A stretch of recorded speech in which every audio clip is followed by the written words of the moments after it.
I'm re-uploading this video with more information. There were some things that weren't included. It changed the TTK list, and a lot more importantly, I'm including the 33 body shot weapons as 3 shots because of the rounding. Also, I got all the weapons that I was missing aside from the last auto rifle, so those are included. A lot more is added, and overall, I just wanted to clean this video up, easier to understand, more information. There's going to be a couple jump cuts to take out old information to add in new, like 4 or 5 total, not too many. But thank you guys for hanging out with me today. Hope you enjoy. I set out to find how range works in Battlefield 6 because I wanted to see how the developers came up with the system, how they implemented it per weapon. Because as I've been making these gun guides, the range of weapons has felt off at times. There were weird things that were going on. So I checked every automatic weapon that I have, every assault rifle, carbine, SMG, and machine gun to see how their range works, how the damage drops off. It's just really good information to know. And I found out how they apply range. And with how they apply range, it might be a reason why a weapon feels great to you, might feel off. And as I go on, I'm going to point out outliers. There's a lot of weapons that don't play by the same rules as the others. And in the end, I'll also give the top 5 short, mid, and long range weapons in their respected zones. There's a lot to go over. So these are automatics, no pistols, shotgun, DMRs, or snipers. And also I focused on body shots with their damage drop off. So like the base number that you see when you pull up your weapon. Battlefield 6 doesn't use smooth damage curves like some shooters. Instead, it uses what I call a step system for range. It means a weapon does full damage up to a certain point, then instantly drops down to a new value. It stays there, and then it'll drop again at the next break point. They're like zones. You think of it like stairs, and here's the weird part. Not all weapons have the same number of steps. It's kind of like a dice roll on which ones do and do not. Across the game, there are 2 main fall-off curves. The first is a 3-zone fall-off, and the other is a 5-zone fall-off. And again, there's a few weapons that just break the rules entirely, but what I mean by 3 and 5 zones, let's take the Cord. It's a simple 3-step zone weapon, only has 3 fall-off zones. It deals max damage 20 to the body from 0 to 21.5 meters, so it holds its base damage a long way. Then from 21.5 to 75 meters, it goes to 17 to the body. Then past 75 meters, it deals 14 to the body. Then you have something like the NVO 228E. This one uses a 5-step zone. 33 up close, 0 to 9.5 meters, then 27 to the body, 9.5 to 21.5, then 21 damage, 21.5 to 36, then 20 damage, 36.5 to 75. Then after 75, it just deals 17. So instead of just big jumps, it chips away your damage in smaller pieces. And for some weapons, it makes them feel weaker in the mid-range, even though it started strong. And like I said, it's like a dice roll on which have a 3-zone, which have a 5-zone.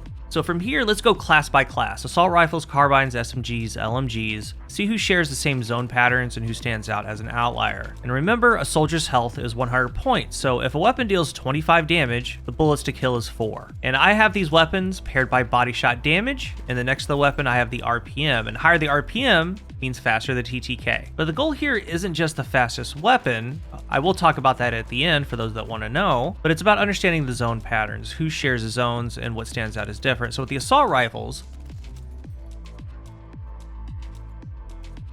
as we get into these range charts, there's something to understand about the 3 and 5 zone. I have an example on screen of some auto rifles we're getting ready to go over. Look at the top of the chart, you see the AK-4D and TR7. They're on a 3-zone curve. They deal 33.5 damage up to 21.5 meters. That means they'll 3-shot up to 21.5 meters. But after that, from 21.5 to 75, it's 25 per body shot, so it's still a 4-shot kill. Compared to right under it, the NVO, it also deals 33 damage a bullet, but it's on a 5-zone curve. It'll only 3-shot body up to 9.5 meters, and since it's on a 5-zone curve, it keeps stepping back. Past 21.5 meters, it's a 5-bullet kill, at least, not a 4-bullet kill like the others. So as we go on through all weapon types, keep this in mind, how long they're holding their 3, 4, or 5-shot distance. Most follow clear groups based on the damage tiers. The Cord, we talked about it, flat 20 damage up to 21.5 meters, then 17, then 14. Classic 3-zone model. Then we have the M433, B36A4, the SQR556. They're all the same 3-step pattern. 25 body shot damage up to 21.5 meters, 21.5 to 75, then 17 past 75. So their damage behaves identically. The only difference is their RPM, and that means the M433 feels faster, the SQR feels a tad slower, but their damage bands are the exact same.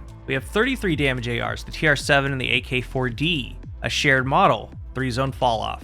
33 damage up to 21.5 meters. After that, 21.5 to 75, it deals 25 damage, and then 20 damage past 75. So the TR7's higher RPM makes it stand out, but it's a lot harder to control. Because next we have the NVO, the outlier of the class. 5-zone system, we talked about it earlier. It goes 33, 27, 21, 20, and 17.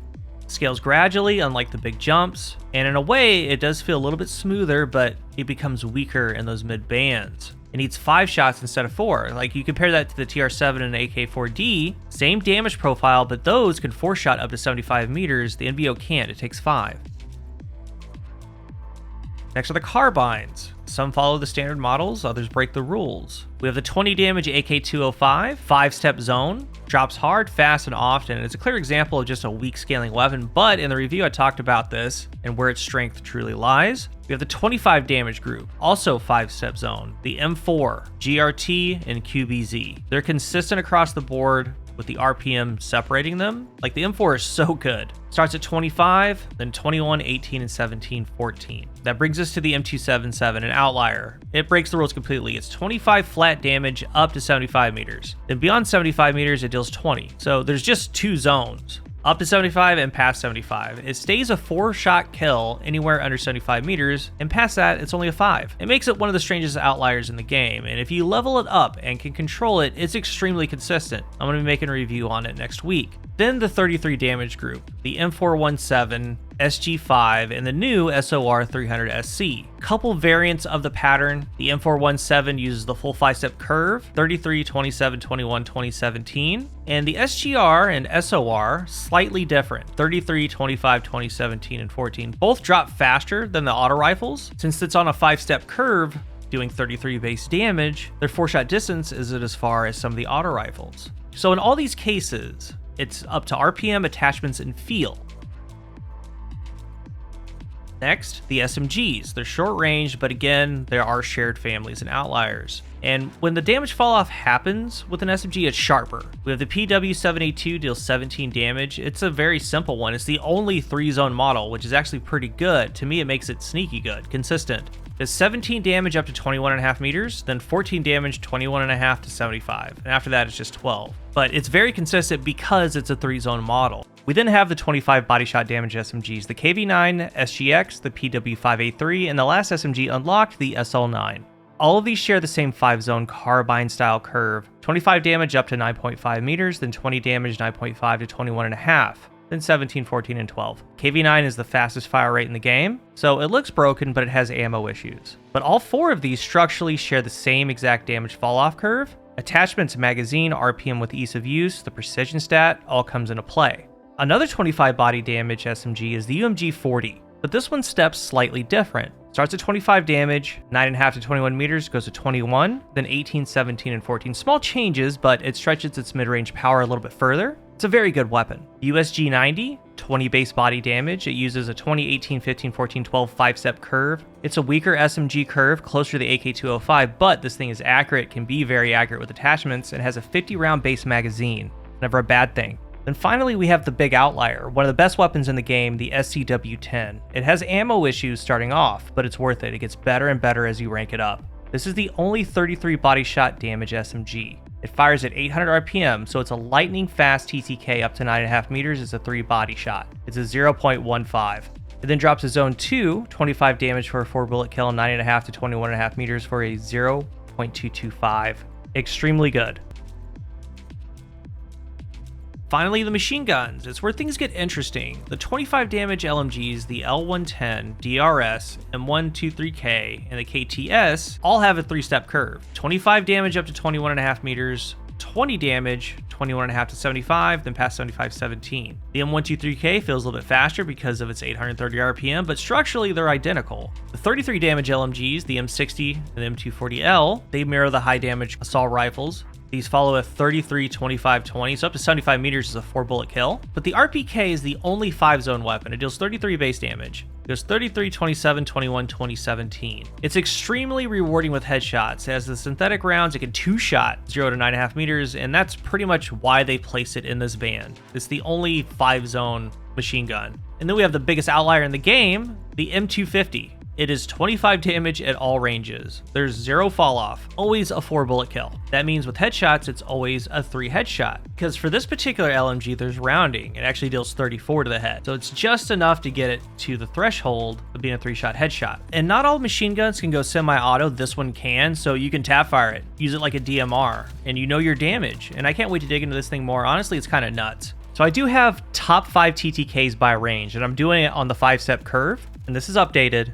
And this is including the 3-shot body shot from higher damage weapons. So for close range, 0 to 9.5 meters, at number 1, the SCW-10 SMG, a .15 TTK. Number 2, the TR-7AR. 3, the SG-533R carbine. 4, the KV-9 SMG. And at 5, the NVO-228E assault rifle. And what you'll see here is that even though we're close range, it's a 3-shot kill reigns supreme. Aside from the KV-9, all of these are 33 body shot weapons. There's rounding, so all of them are 3-bullet kill. Next is 9.5 to 21.5 meters, short to short mid. Number 1, the TR-7 assault rifle. 2, the 240L LMG. 3, the M33 assault rifle. 4, the M123K LMG. And 5, the KV-9. The KV-9 makes it, and literally right behind the KV-9 is the SCW. It's a 4-shot body for 0.225, not quite the 0.222. Next is mid-range, 21.5 to 36.5. 1, the TR-7 assault rifle. 2, the M277 carbine. 3, the M250 LMG. 4, the KV-9 SMG. 5 is the M433 assault rifle. And something to notice about this band, the top 3 weapons all deal 25 to the body up to 36.5 meters. That's what's making them good and consistent. That 4-bullet kill, but all 3 of these with the headshot multiplier at base will 3-shot headshot 2 up to 36.5. And the middle 2, the M277 and the M250, the carbine and the LMG just don't play by the same rules. The M277 is a 4-shot body and 3-shot crit up to 75 meters, and the M250 machine gun is a legit 4-shot body and 3-shot headshot at any range. Next, extended mid, 36.5 to 75 meters. Number 1 is the TR-7 assault rifle. 2 is the M277 carbine. 3, the M250 LMG. 4, the M433 AR. And 5 is the M123K LMG. Again, the M277, M250 ranked very high. They're consistent, very good at mid and extended range. And also the M433, because of its RPM, it's making these lists. And then finally, long range, 75 meters and beyond. 1, the M250 LMG. 2, the TR-7AR. 3, the M277 carbine. 4, the M433 assault rifle. 5, the M123K large machine gun. These are long shots, literally in-game long shots, but we see some familiar faces. And what we can take away from all these lists is the SCW-10 absolutely dominates close range. It's basically the king of the first 10 meters. It's even faster than high RPM weapons that need 4 to 5 bullets. The TR-7 technically is the all-range benchmark. It makes every single list. 0.167 up close, 0.167 short to mid, 0.25 mid to extended, 0.33 long range. But it has major downsides. That's why you can't really look on paper with these things. Just go shoot the thing. You'll find out quick what the TR-7's all about. Same thing with the KV-9. Big advantages, but also big disadvantages. And then the M250 and M277, they're just solid and break rules. Like, they're mid to long range consistent workhorses. If you're having issues trying to find a weapon you like, level these up, get some good attachments for them, see what they're all about.